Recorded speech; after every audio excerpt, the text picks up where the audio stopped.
Good morning, namaste, and welcome to the Vedanta Society of Greater Houston and our class on the Gospel of Sri Ramakrishna. Om Sarva Jiva Papanashakaranam Bhaveshwaram Swikritam cha garbhavasa deha pashamidrisham Yapitam swalilaya cha yena divya jivanam Yapitam swalilaya cha yena divya jivanam Tannamami Deva Deva Ramakrishnam Ishwaram Om Shri Vivekanandari Satchishya Supujitaya Shri Sharada Devya Virata Sevitaya Shri Ramakrishna Paramahamsaya Avatara Varishtaya Chate Namaha. We salute Sri Ramakrishna, God of gods and Lord of existence, who of his own free will took on human birth and lived a luminous life of divine play for the destruction of human ills. We salute that incarnation, Paramahamsa Ramakrishna, who was worshipped by pure-hearted disciples like Vivekananda, and who was ceaselessly served by Sri Sarada Devi, the Divine Mother herself. Om Tava Katamritam Tapta Jivanam Kaviviriditam Kalmashapaham Shravana Mangalam Shrimadatam Bhuvi Grinanti Ye Bhurida Jana. O Lord, your nectar-like words are praised by the wise and full of auspiciousness. They destroy the curse of evil, bring good to those who hear them, and bring new life to those who are scorched by the ills of worldly existence. Magnanimous indeed are they who spread your message. Om Shanti Shanti Shanti Hari Om Tat Sat. Om peace, peace, peace be unto us all.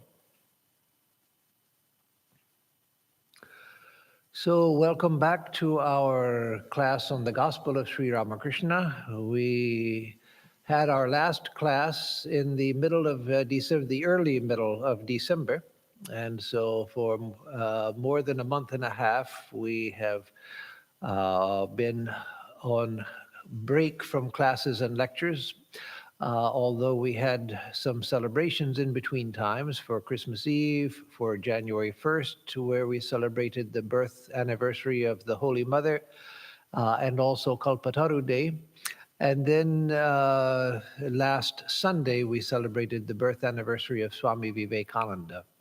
But this week, we have begun our classes again, and we'll have our first Sunday lecture since mid-December, this coming Sunday. So today, again, we continue with our study of the Gospel of Sri Ramakrishna, and we are on a new chapter in the English Gospel. It's entitled With the Devotees at Dakshineshwar, second chapter of the topic. And it was on Sunday, December 9th, 1883. So we will just, we don't need a context since it's a new chapter, so we'll just begin. But I'll just mention that it being a Sunday, there would have been a good number of days gathered since people were free to come on Sundays. Sri Ramakrishna was seated on the small couch in his room with Adhar, Manomohan, Rakal, M, Harish, and other devotees. It was about 2 o'clock in the afternoon. The master was describing to them the exalted state of Sri Chaitanya. So let me just stop for a moment, because most of you know Sri Chaitanya, but some of you may not. Those in particular, those who are not from India, may not be familiar with Sri Chaitanya. Most of us who were not born in India become familiar with Sri Chaitanya through reading about Sri Ramakrishna and his life. Though Sri Chaitanya was the founder of the tradition which has manifested in modern times, in the late 20th century, the last quarter of the 20th century, as Krishna consciousness or ISKCON. But our interpretation of Sri Chaitanya's life and the meaning of his life is quite different from theirs. Sri Ramakrishna himself believed that, and I shouldn't say believed in an ordinary sense. It was based on his experience, whether you accept it or not.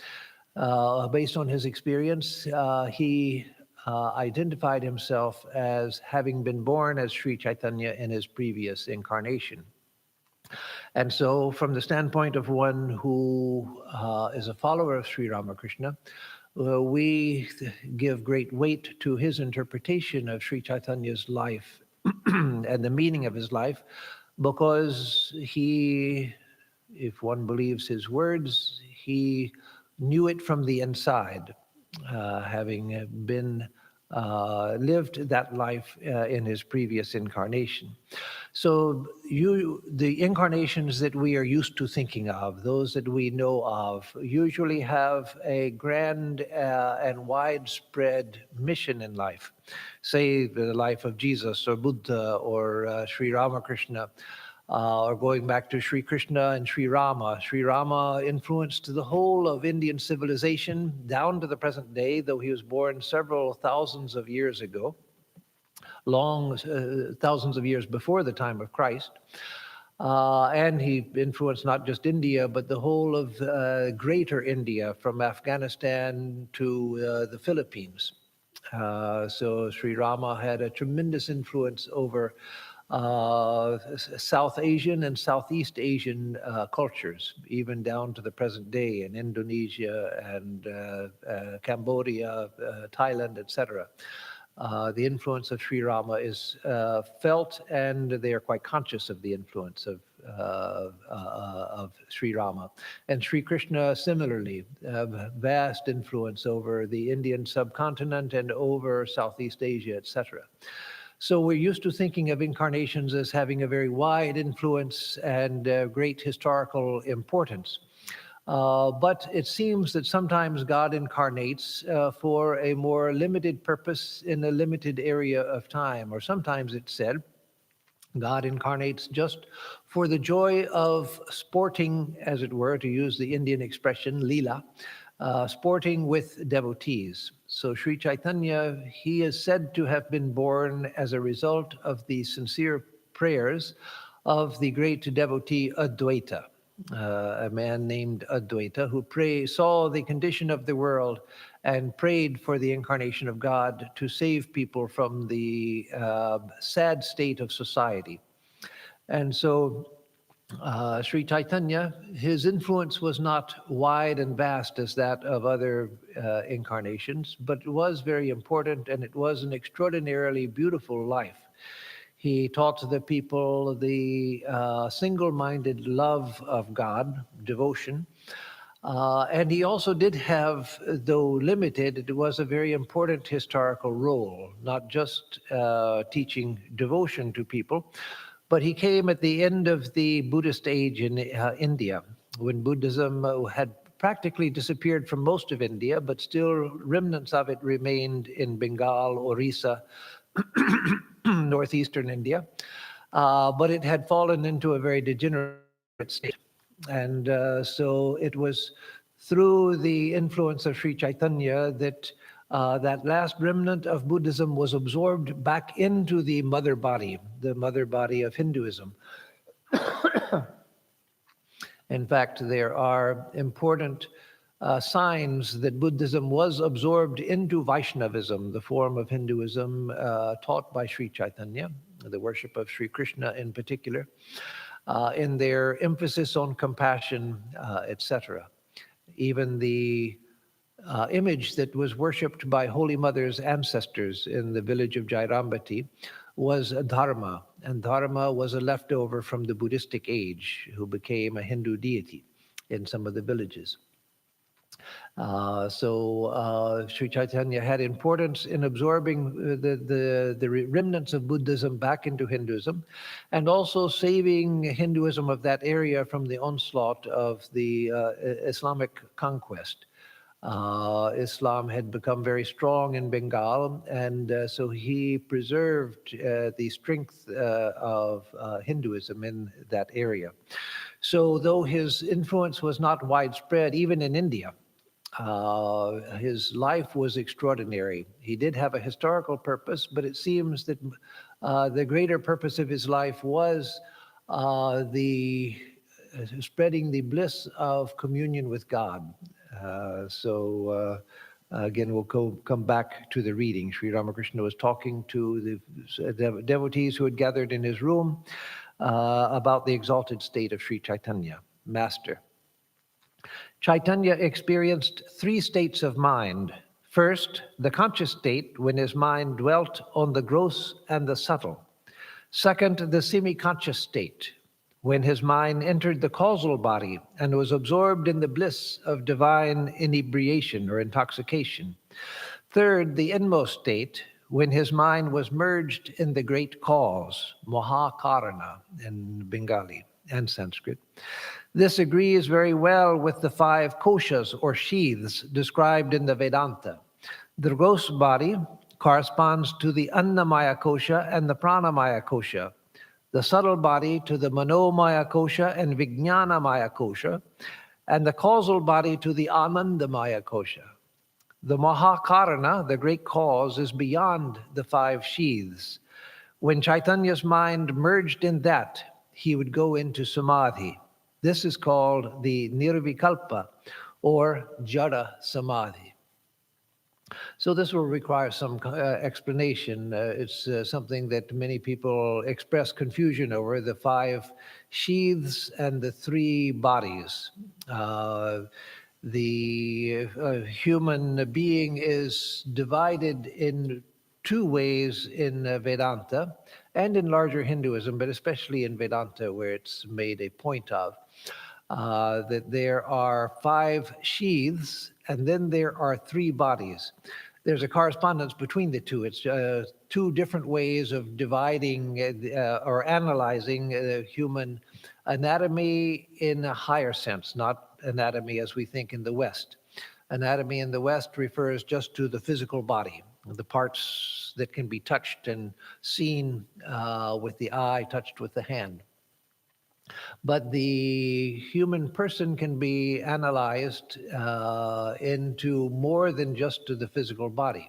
And so Vedantic anatomy takes into account all the levels of our being. And so first, let me go over the 3 bodies. That's the simpler analysis. First is the gross body. That's this physical body that we see, that which can be felt, that which can be seen, that which can be painted, drawn, photographed, etc.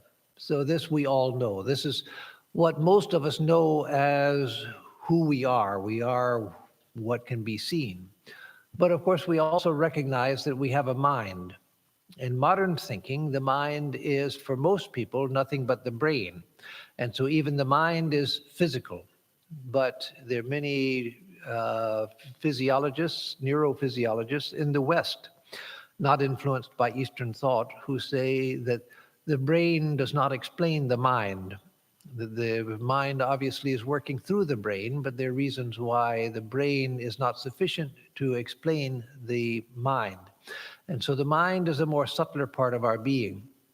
So the subtle body is made up of the mind in its various aspects, the various levels of mind. And that will come to when we come to the 5 sheaths. So the physical body, which can be seen, which can be photographed. Then the subtle body, which is the mind at all of its levels. And then the third is the causal body. Causal because it's considered to be the origin of the other 2. So what does that mean? We experience the causal body when we are in deep sleep. When we're in deep, dreamless sleep, what our experience is of the causal body, the karana sharira, causal body, uh, is called the causal body because in order to forget our identity with the Atman, which is our true identity, our identity as pure spirit, one with the infinite reality. In order to forget our identity as such, which is our true identity, there has to first be a state of forgetfulness. And out of that forgetfulness, then we can think that we are something else. But before we can think that we are something else, we actually have to forget who we are. So a state of deep sleep, where we have no thoughts, no ego even. The ego has merged. There's just the experience of nothingness. There is experience, there is consciousness, but we don't remember anything because there are no thoughts, there are no perceptions, there's not even the ego, the perceiver. So when we wake up from deep sleep, we say, oh, I slept wonderfully. I didn't know anything. I was completely out of it. We did know something. We knew the absence of all thoughts and all objects. And so that is a state of forgetfulness of who we really are. So that's the base state. Once we've forgotten who we are, then we can dream dreams. Or we can come into the waking state and dream waking dreams. This also is a type of long-lasting a dream. Our dreams, what we call dreams, are short-term dreams and quite personal.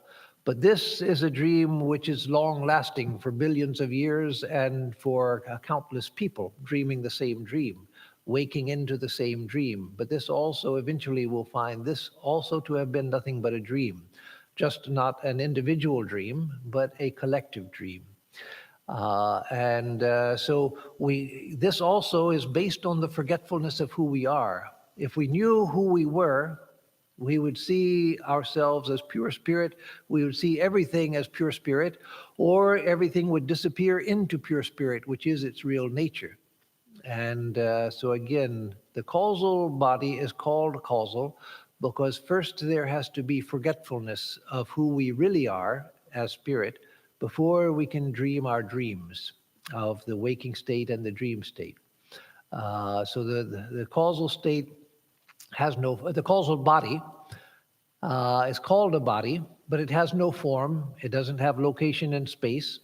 It really has no name of its own. When you're in the causal state, there's no thought, there are no words. There's not even an ego. And that also has merged into the cloud of ignorance, primordial ignorance. And so again, that's the causal state, the causal body. And then we get the mental body, which is operative in the dream state and in the waking state, and the physical body, which is operative in the waking state. In the dream state, we have what appears to be a physical body, but when we wake up, we realize that that was just a mind-born body. The body of the dream state, in the dream state, it seems to be a physical body, but when we wake up, we realize, oh, it was just all in my mind. So in the dream state, the mind is active. In the waking state, the physical body and the subtle body, that is the mind, are active, but they're both founded on the causal state of forgetfulness, of dreamless sleep. So now, before we come back to the text, let me come to the 5 sheaths. With all of that behind us about the 3 bodies, the 5 sheaths will be easier to explain. So the Annamaya Kosha, again, you don't need to know the Sanskrit words, but some of you do already, and some of you have a mother tongue which is Sanskrit-based. So the Annamaya Kosha is the physical body. It literally means the body made out of food. Or anna can also mean matter, but literally it means food. So the body made out of food. So that's the physical body. The next body is the pranamaya kosha, the body, the energetic body. Prana is what they call chi in Chinese thought, And so the pranamaya kosha is that which animates the body, the energy which is animating the body and also animating the mind. So the pranamaya kosha, the second of the two sheaths going from the outside inwards, the pranamaya kosha mediates between this physical body and the mind and energizes both. So the physical body, the energetic body, pranamaya kosha, and the next comes the manomaya kosha, the sheath of the mind, the thinking mind, the doubting mind, the questioning mind. So it's one level of mind, that is the manomaya kosha. And then the vijnanamaya kosha is the level of intelligence. It's often translated as the sheath of the intellect, but as I've explained many times in other classes, that's a very poor translation, because what we call intellect now is just an educated part, a trained and educated part of the lower mind, the manomaya kosha. So the vijnanamaya kosha is really the kosha of intelligence. When that kosha becomes fully awakened, it's active in all of us right now, but when it becomes fully awakened and self-conscious, it gives us the sense of almost being omniscient. Everything seems to be intelligent. Everything, the mind is full of ideas, clear ideas, true ideas. And then the Anandamaya kosha is the fifth. So pranamaya kosha, physical body, annamaya kosha, physical body, pranamaya kosha, the energetic body, manomaya kosha, the lower mind, vijnanamaya kosha, the sheath of intelligence, and then the fifth and last, the anandamaya kosha, the sheath of bliss. That again is the same as the causal body, because when we're in deep sleep, we experience perfect happiness. Not the highest happiness of the union with the truth, but the highest happiness we have in this level of experience, where we wake up from deep sleep and say, oh, it was wonderful. I was completely knocked out. I didn't know anything. It was just wonderful. And so there we have the experience of joy. So the body of that level of experience is called the Anandamaya kosha, or the sheath of bliss. So these are the five bodies. So again, Sri Ramakrishna says, to go back over this paragraph, Chaitanya experienced three states of mind. First, the conscious state, when his mind dwelt on the gross and the subtle. That means when he was aware of the physical universe and the universe of ideas. He was aware of this universe and the universe of ideas. The state in which Sri Ramakrishna was when he was speaking, because he was talking to devotees seated in front of him. He was in his room at Dakshineshwar, seated on the little couch in front of his bed. And on the floor in front of him were the devotees listening to him. And so he was aware of the physical world and of the mental world, because he was speaking, giving them ideas and so forth. So Sri Chaitanya experienced the conscious state, aware of these two levels of being at the same time. Second, the semi-conscious state, when his mind entered the causal body and was absorbed in the bliss of divine intoxication. So there were times when his mind would become withdrawn from the physical world, and he would be in a state of divine intoxication. The difference between that and deep sleep is that when we enter the Anandamaya kosha consciously, as Sri Chaitanya did, through discipline, through an awakened mind, then that is the state of lower samadhi. Lower samadhi, don't be fooled into thinking that's anything low. That is a very, very high state, but it's the lower of the two states, two main categories of samadhi, the lower and the higher. If we attain to that state, then we enter the realm of the great saints of the world, even the lower samadhi. And so Sri Chaitanya would sometimes, in the course of his ecstatic dance or repeating the names of God or meditation, he would go into a semi-conscious state where he was hardly aware of the external world, but he was highly aware of the world of spiritual bliss. Third, the inmost state, when his mind was merged in the great cause, Mahakarana. The great cause means the cause of everything. That is Brahman. His mind would be absorbed into Brahman.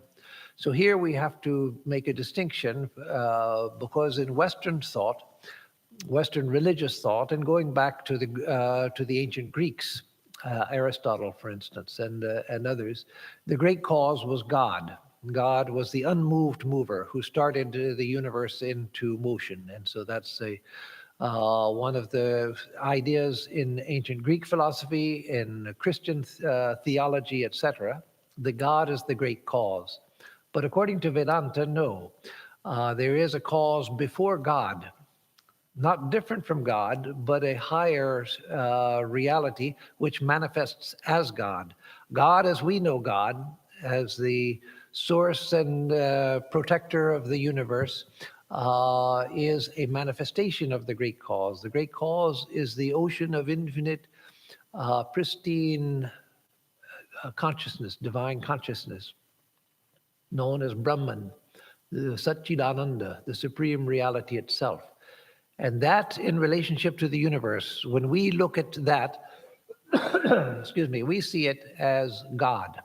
But in itself, it's the infinite, unnameable, unthinkable, unperceivable reality. It can be known by identity, but not by perceiving it.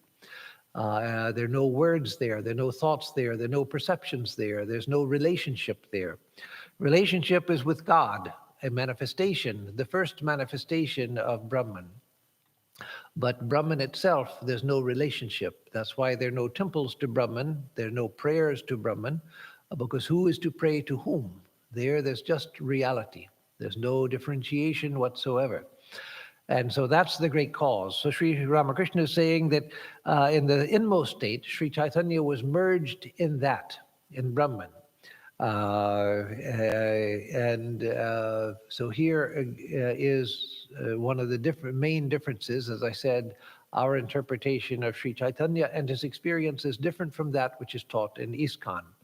Not to disparage them, they have their own philosophy and everything, but Sri Ramakrishna said, and it stands up to the Vedanta tradition, supported by the Vedanta tradition, is that Chaitanya in the highest state, then he went beyond God and relationship with God and was merged in the absolute, identified with Brahman.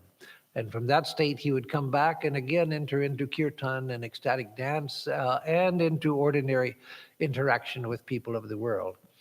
One other thing let me say before we continue with the text, because again, these first paragraphs in this chapter are full of technical things that have to be dealt with in order to understand what he's talking about. One other thing to mention is that when I said that Sri Chaitanya and Sri Ramakrishna, that they were aware of the physical world. They could deal with things. They could pick up a book. They could set it down. They could open it. They could turn the pages. They could talk with people. If you asked Sri Ramakrishna, where were you born? He could say, I was born in Kamarpukur in such and such a year, etc. So they were aware of the physical world and of people. But that doesn't mean that their experience of the physical world and the world of the mind was the same as our experience. Not at all the same as our experience. We see this world and we think that this is all. Even those of us who have faith in God, God is somewhere, God knows where, doing something, God knows what. Basically God is G-O-D, a word, a concept. And this world is what we know. This is the world of our experience. This plus the world of ideas, thoughts. That's all that we know. Disconnected from God. God is a matter of philosophical thought and religious faith, but not a matter of perception. For them, they saw that they saw all of the time, even when aware of the physical universe, they saw that this was nothing but, and they saw it, not thinking. It wasn't a matter of philosophical faith or a religious faith. They saw that this universe was a manifestation, a living manifestation of divine reality. They saw everything as a manifestation of divine consciousness. They saw the people they were talking to as images of the divine being itself, taking on human form, but in reality nothing but God. They saw the whole universe of relationship and interrelationship and practical reality, transactional reality, and all of that. They saw that as nothing but a play in the ocean of divine consciousness.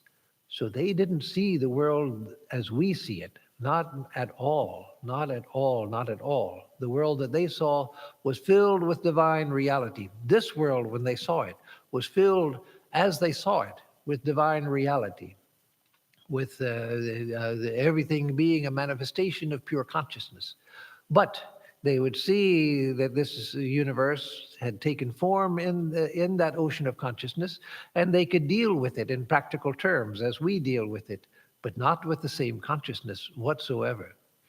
So again, Sri Ramakrishna says, he goes on to say, this agrees, that is Sri Chaitanya's external awareness of the external world, and then his being indrawn into ecstatic awareness of the causal world, causal plane of experience, and then going even deeper into the transcendental reality.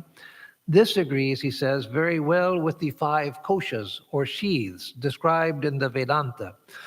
The gross body, as we already explained, the gross body corresponds to the Annamaya kosha, the body made of food, of matter, and the Pranamaya kosha. So the gross body is both the Annamaya kosha and the Pranamaya kosha, the body of energy. The subtle body corresponds to the Manomaya kosha and the Vijnanamaya kosha, the lower mind and the higher mind. And the causal body corresponds to the Anandamaya kosha, the body of bliss. The Mahakarana, the great cause, where Chaitanya's mind would be merged in the highest state, the Mahakarana, the great cause, is beyond the 5 sheaths. That's the highest truth. That's the Atman. That is Brahman, which is the Atman. When Chaitanya's mind merged in that, in the great cause, he would go into samadhi, the highest samadhi. This is called the nirvikalpa, or jada samadhi. Jada samadhi is used in different senses. Sometimes jada samadhi, it literally means the inert samadhi. So sometimes jada samadhi is used to describe a state of suspended animation. For instance, certain hatha yogis, which Sri Ramakrishna will mention in a moment, could learn to stop the vital functions of the go into a hibernation state, in which they could be buried for many days at a time, and then they would be dug up and be brought back to normal activity. That's not a spiritual state. That's a state of suspended animation. Otherwise, every frog, when it came back from hibernation in the summer, would be an illumined soul. Every bear that comes out of the cave in the spring would be an illumined soul. So that's just a state of hibernation. But here, Sri Ramakrishna is using Jada Samadhi in the other sense, which is also traditionally used, and that is as Nirvikalpa Samadhi. Nirvikalpa Samadhi, the highest Samadhi, where there's no awareness of body, no awareness of mind, and no awareness of ego, fully conscious, but nothing but consciousness, an ocean of undifferentiated consciousness and bliss and pure existence. That's called Jada Samadhi because in that state, the body seems to be inert. So when Sri Ramakrishna was in that state, Dr. Sarkar and others could touch his open eyeball with their finger and the eye wouldn't blink. There would be no physical response whatsoever. There was no detectable heartbeat, no detectable breath whatsoever. And so the body stops, not because they're in the other kind of Jada Samadhi, suspended animation, but because they have plunged into the reality and have lost all contact with the physical body. And so the body remains just as an inert thing.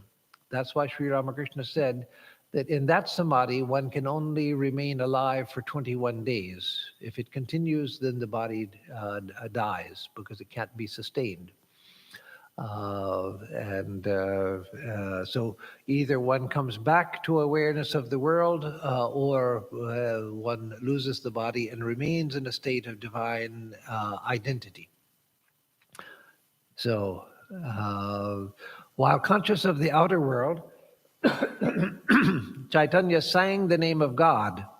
While in the state of partial consciousness, again that in-between state, he danced with the devotees in kirtan. And while in the inmost state of consciousness, he remained absorbed in samadhi. So these three states. So when he was aware of the outer world, then he would sing the names of God. He was always aware of God, and so there was no reality for him at any time or in any state other than God. So when he was aware of this transactional universe, again, he would see it as a manifestation, a living manifestation of God, and he would be filled with the thought of God, talk to others of God, sing the names of God, dance in the idea of God. And then he would attain to a state of inner absorption in ecstatic union with God. And then he would be plunged into nirvikalpa samadhi, where there was no God, no self, nothing but divine reality, beyond any idea of distinction, such as God and man. Master to himself. Is the master hinting at the different states of his own mind? There is much similarity between Chaitanya and the master. This was M's thought at the time. Master continues, Chaitanya was divine love incarnate. He came down to earth to teach people how to love God. One achieves everything when one loves God. There is no need of hatha yoga. A devotee, sir, what is hatha yoga like? So let me say before reading this, because this is another point where there's a lot of confusion in people. Because here Sri Ramakrishna criticizes Hatha Yoga and says that there's no need for Hatha Yoga. And yet in our Ramakrishna mission schools, we teach Hatha Yoga. Many of our Swamis practice some Hatha Yoga. And we participate in the International Yoga Day, etc. And so there's the idea that, well, the Ramakrishna tradition, they disparage Hatha Yoga. They're against Hatha Yoga. They don't like it. They teach against it and so forth. No, nothing could be further from the truth. Many of our great Swamis practiced Hatha Yoga, some Hatha Yoga. What Sri Ramakrishna is criticizing is using Hatha Yoga as one's principal means for attaining to God. The overemphasis of Hatha Yoga, because Hatha Yoga in itself, not as a system for maintaining health and getting harmony in the body so that the mind can be absorbed in meditation. Hatha Yoga as an independent discipline, the focus is completely on the body. And the yogis go to extraordinary extremes to preserve and to strengthen the body. So what Sri Ramakrishna's criticism was that excessive attention to the physical body, that for most people does much more harm than it does good. So some Hatha Yoga was not discouraged. It was this excessive Hatha Yoga as an independent path of just perfecting the body with the hope of getting to realization through purely physical means. That was his criticism. So a devotee, sir, what is Hatha Yoga like? Master, a man practicing Hatha Yoga dwells a great deal on his body. He washes his intestines by means of a bamboo tube put through his anus. He draws ghee, clarified butter. He draws ghee and milk through his sexual organ. He learns how to manipulate his tongue by performing exercises. He sits in a fixed posture and now and then levitates. All these are actions of prana, that is the vital energy. A magician was performing his feats when his tongue turned up and clove to the roof of his mouth. Immediately his body became motionless. People thought he was dead. He was buried and remained many years in the grave. After a long time, the grave somehow was broken open. Suddenly the man regained consciousness of the world and cried out, "Come delusion, come confusion." That's a phrase used by magicians in India as a way of casting a psychological spell over their audience when they're performing a magic trick. All laugh. All these are actions of prana. The Vedantists do not accept Hatha Yoga. There is also Raja Yoga. Raja Yoga describes how to achieve union with God through the mind by means of discrimination and bhakti. This yoga is good. Hatha Yoga is not good. The life of a man in the Kali Yuga is dependent on food. So again, let me re-emphasize with a little more explanation that Sri Ramakrishna was not criticizing the whole of Hatha Yoga. Holy Mother was asked, and in her recorded conversations, a young monk came to her and asked if he could practice Hatha Yoga. The mother said, yes, just don't overemphasize it. And again, we teach it in our schools. Our schools have yoga competitions, and many of our swamis, like the great Swami Ranganathananda, practiced Hatha Yoga. Swami Nishreyasananda and other swamis practiced Hatha Yoga. Swami Gautamananda, one of our vice presidents who lives in our Chennai mutt in India, Madras mutt in India, he does the Surya Namaskara every morning. He's in his 90s and does Surya Namaskara every morning. And thereby that and other practices has maintained good health. So again, it's not criticizing the whole of it. It's criticizing the excesses that one goes to if they take that as their means to attain to God. Because then one spends all of one's time tending to the body and one becomes body obsessed. That is the problem that Sri Ramakrishna is criticizing. And here he talks about the extraordinary practices people go to, the physical practices they go to perfect the body. Swami Bhashyananda, who used to be head of the Chicago Center, when I joined in Chicago, he was the head. He used to tell us a story of a yogi that he knew of, who, when he was in his 90s, his body was perfectly limber, like that of a young person's, and his health was perfect. He had no problems. And then the thought began to weigh on him, I'm not dying, I'm not getting old. What's the use of this? I've perfected the body, but so what? And the thought of the weight of just continued existence and continuing to have to tend to the body and so forth weighed on him so much that he finally committed suicide. Just because the weight of, I'm not going to die, but so what? I'm an old man and I'm still just spending all of my time tending to the body. So he committed suicide just in order to die.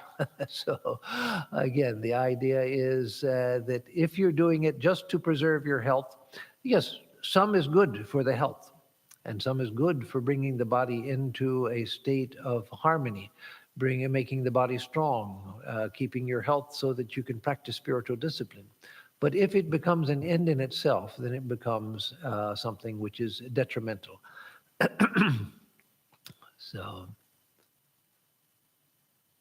and this, as he mentions levitation, I remember a bumper sticker I used to see back in the days when bumper stickers were very popular, especially in California back in the 70s, 80s, 90s. Everybody had bumper stickers, either cultural or religious or joking bumper stickers of one type or another.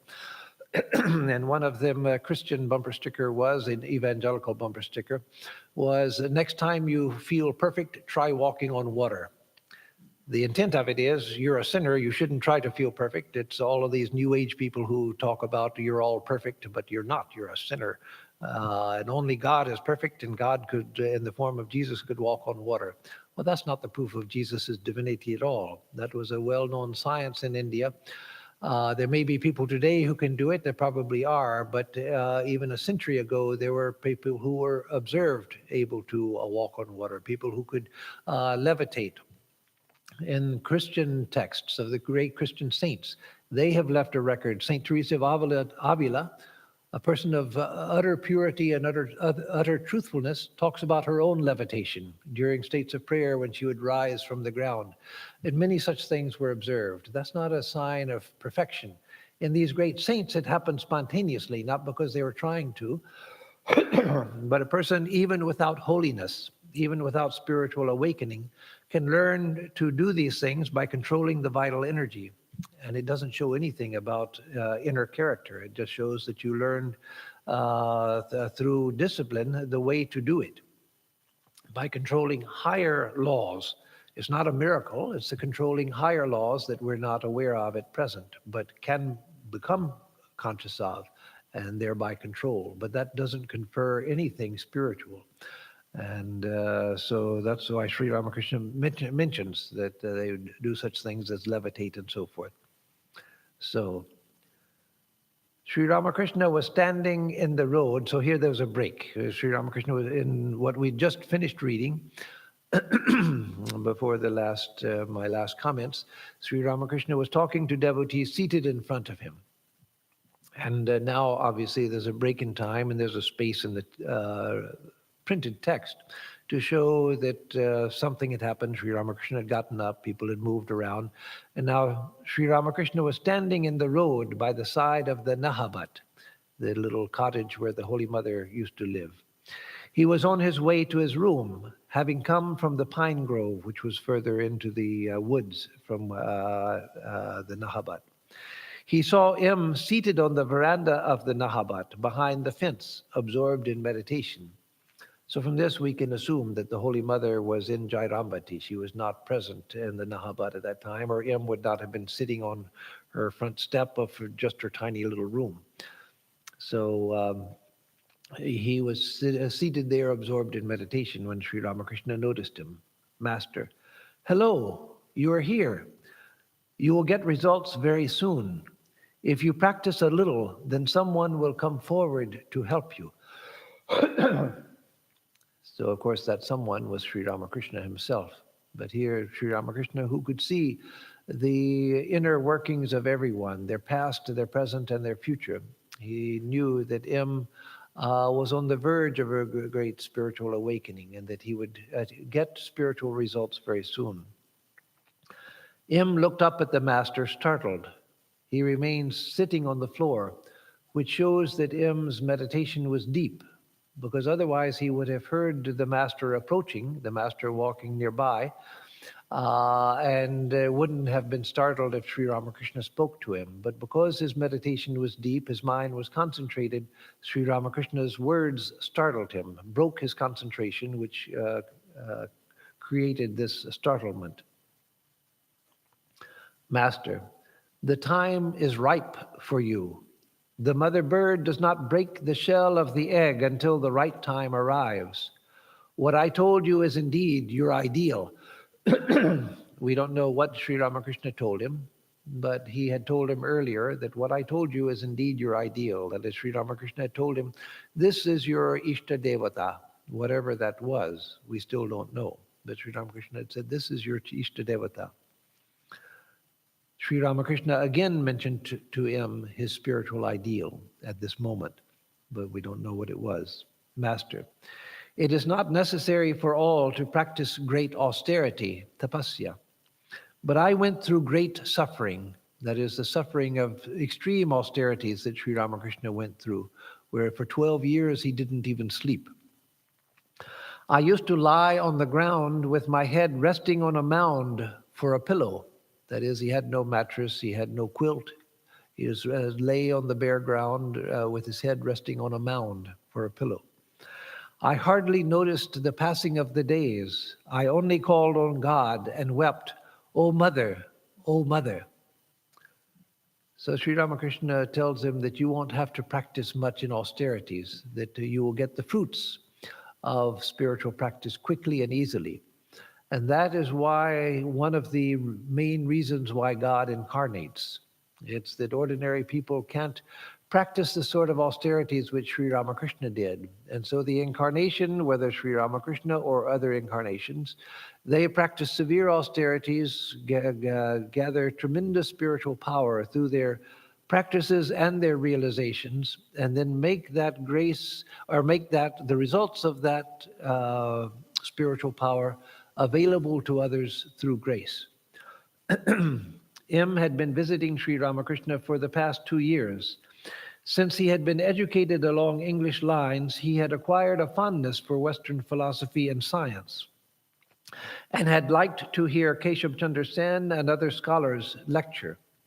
Sri Ramakrishna would address him now and then as the Englishman, calling him the Englishman.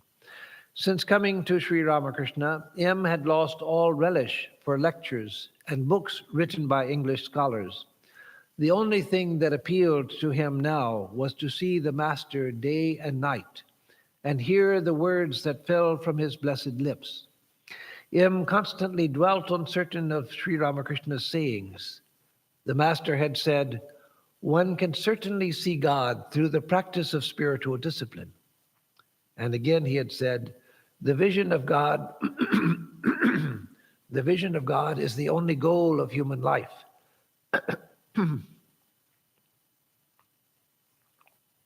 Master to M, "If you practice only a little, someone will come forward to tell you the right path. Observe the Ekadashi." So here, God knows why, but Sri Ramakrishna saw that M would be benefited by observing Ekadashi. Ekadashi means the 11th day of the lunar fortnight. There are two that follow every lunar month, one during the waxing of the moon and one during the waning of the moon. The 11th day of the waxing period and the 11th day of the waning period of the moon. And so in India, those have been traditionally recognized as 2 days that are very auspicious for spiritual practice. And observe it means to fast, either a complete fast or more commonly, and what Sri Ramakrishna probably meant for him, not to take rice and heavy food, but just to eat light food, fruit, and maybe havishanna, that is rice cooked with the ghee, if rice is taken at all, but actually usually rice isn't taken on Ekadashi, so it wouldn't even be havishanna. It might be some fruits and something like some payasam or something like that, kheer. "You are my very own," he tells him, "my relative. Otherwise, why should you come here so frequently? While listening to the kirtan, I had a vision of Rakhal in the midst of Sri Krishna's companions in Vrindavan." That is, of Swami Brahmananda, who is known as Rakhal, his boyhood name.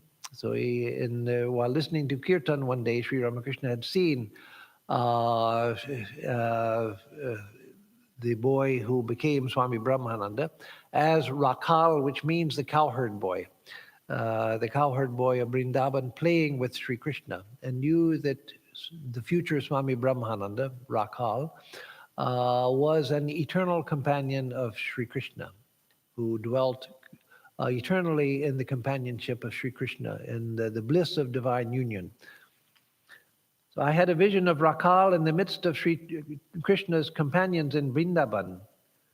Narendra belongs to a very high level. Hirananda, too, how childlike his nature is. What a sweet disposition he has. I want to see him, too. So Hirananda was a young devotee from Sindh in the far west of India. Now most of Sindh is in has become Pakistan. So that's interesting because Hirananda, we don't hear much of him afterwards, but Sri Ramakrishna had great love and appreciation for Hirananda, even though he didn't become one of his known disciples later, probably because he didn't continue in the area, being from the far west.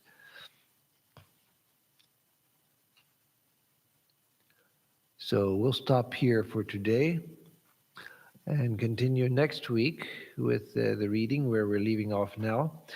And so if there are any questions, I will take them. So first, let me give the announcements.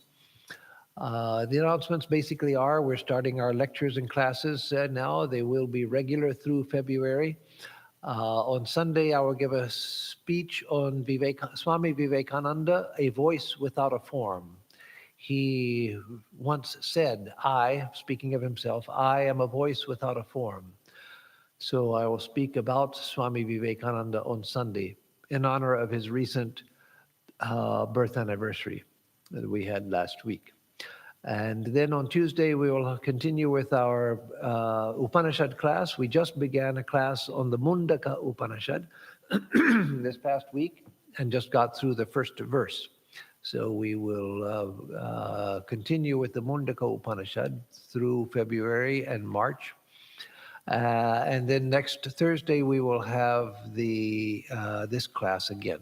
And let me start mentioning that on March 5th, which is a Saturday, we will have the birth anniversary of Sri Ramakrishna.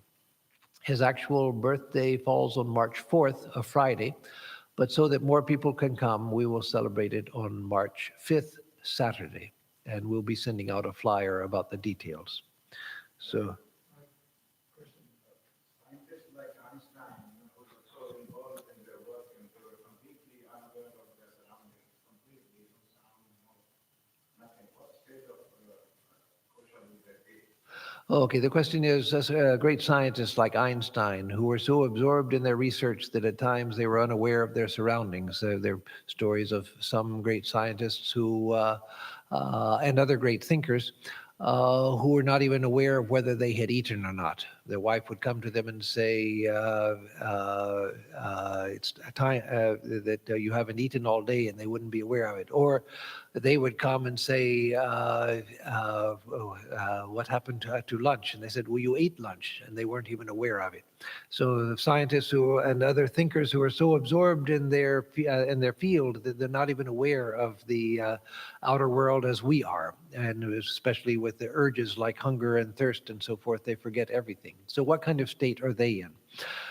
So that is not yet a spiritual state, but it is a very good state. That's why people like that, who are so dedicated to any field of learning or expression like music or art, that unless there is a degenerate side to their life, those who are so devoted to their science or their art or their field, that they're forgetful of the circumstances of the world, there's a refinement about them. There's a goodness about them. You read about Einstein's life, and his life was one of a natural renunciation and detachment. He wasn't a saint, and he denied that he had had spiritual experience. But such a person, their mind becomes so refined that if they change the direction of their search, then they can relatively quickly come to spiritual states. And so they're not yet in a state of samadhi or anything like that, but they are in a very highly refined and a very desirable state. And so that's why Hinayana, a great Hindu scholar and philosopher of the 20th century who wrote books on Hindu philosophy, very good introductory or comprehensive books on Indian philosophy for the common reader. He said that art is the layman's yoga, because through art one can become deeply absorbed. And Swami Vivekananda said art, science, and religion are three aspects of the same thing. So that's a very good thing, but again, not yet spiritual. Once the great astrophysicist Sir Arthur Eddington, who was very famous in the first half of the 20th century, there had been so much in scientific discovery in the second half of the 20th century, continuing in the 21st, that he's not much remembered now, but he was a very great scientist. He went, must have been in the late 20s or very early 30s, he went to Belur Mutt in India, our headquarters, and he met the president of our order, Swami Shivananda, the direct disciple of Sri Ramakrishna. And after meeting him, Swami Shivananda told others that Eddington's mind is very, very pure and has attained to a high state. If he just changes the direction of his mind a little bit, he will quickly attain to spiritual experience. And years later, an Indian asked Einstein, "Sir, have you ever had a spiritual experience?" And Einstein said, "No, I haven't. But talk to Eddington, he has." And so obviously that was what Swami Shivananda had said, but came true in the life of Eddington. So, question from the internet audience. Why is it said in Kali Yuga man is dependent on food? This would be true for any yuga, right? Yes, we have to understand that not as an absolute statement, that people in earlier yugas were not dependent on food at all and they could go without eating. No, of course, the physical body demands food.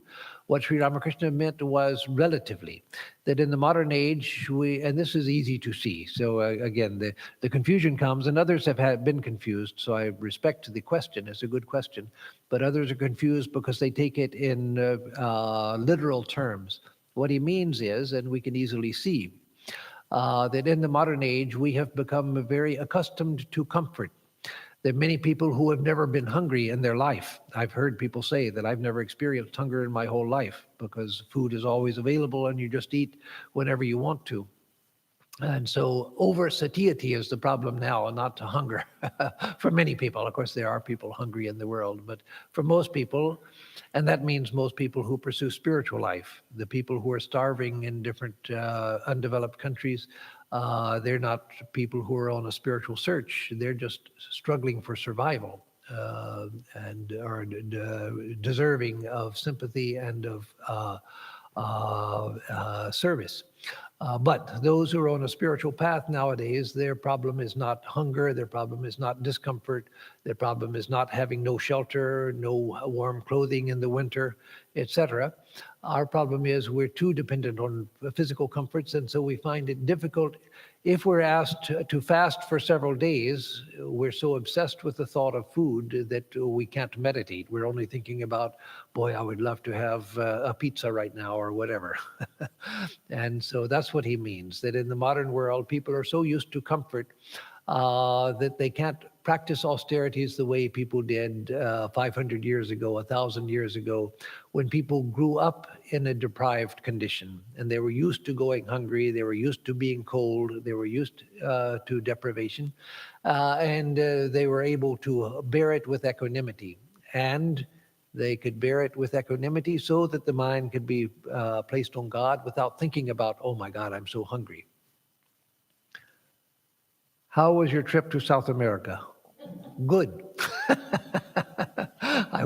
It's a good question, and I know people are curious about it, but I won't take up time now to talk about it. Those who are interested, if you have access to Facebook, I left many, many posts about South America there. I don't usually go to Facebook, but when I travel, I do, and post a lot of photographs and travelogue. So one sees God while in the causal state wakefully. Well, that means that if we go into causal state wakefully, yes, then we don't see a form of God or something. In that state, we enter into absorption into the reality itself. The state before that, then yes, we can see the divine form, living divine forms and so forth. So it's said that if one can enter dream state consciously. And I don't mean by that lucid dreaming. Lucid dreaming is something that a lot of people teach and talk about because in lucid dreaming, you can fly through the air. You can be conscious of the fact that I'm dreaming and do things you can't do in the waking state, like fly through the air and stay underwater for as long as you want to and breathe underwater and so forth, like we can do in the waking state. It's just in lucid dreaming, you are aware of the fact that I'm dreaming, and so you can intentionally do things. So I don't mean that. But one who has an spiritually awakened mind, who enters into the realm of the dreaming mind, but with a spiritual intention, then that is the realm where we see gods and goddesses and incarnations of the past and so forth, the realm of spiritual vision. And then deep sleep is where we enter into the realm of communion with God, and then beyond that we enter into identity with the reality itself. So, but one should not try to enter deep sleep consciously. That is a spiritual practice, but it's a very, very high spiritual practice. And even for highly qualified people, it has caused great difficulties. Swami Turiyananda, one of the greatest of Sri Ramakrishna's disciples, after Vivekananda and Brahmananda, a very great disciple, a man of great illumination, he practiced going into deep sleep consciously. But he thereby lost the power of going to sleep at all, and he suffered greatly for it and had to learn to go back to sleep, so that the body could get body and mind could get the rest that they needed through the natural cycles. So, all good questions. Thank you. And so now I'll give the closing chant.